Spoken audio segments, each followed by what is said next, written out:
Good morning! Nandito tayo ngayon sa Rice University kung saan naganap yung famous message ni Mama Dam para sa mga mini ladies na tutuluan daw niyang maging mahal pero marunong magmahal, in English, self-worth. Okay, so anong meron dito sa Rice University is one of the most expensive na university dito sa Amerika. At dito po nag-graduate ang 12 na astronaut. No? Actually, 10 astronaut at 2 NASA director and many other famous people like Howard Hughes, no, which in 1976 was the richest man in the world. What can we learn, no, from that?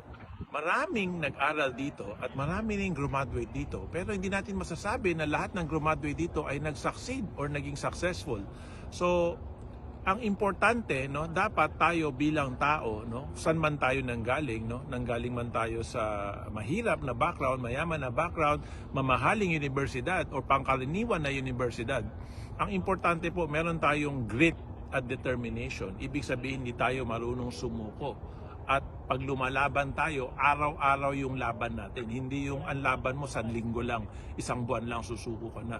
No, grit and determination is kaya mong lumaban over a long period of time. Ibig sabihin, kahit na buwan, kahit na taon, hindi ka sumusuko, basta nakikita mo na unti-unti umaangat ka, unti-unti umaasenso ka.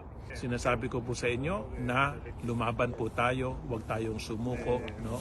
At tuloy-tuloy po ang laban natin kasi nasa dulo po ang tagumpay. Thank you. This is your President and CEO, Tomani Tan. I love you.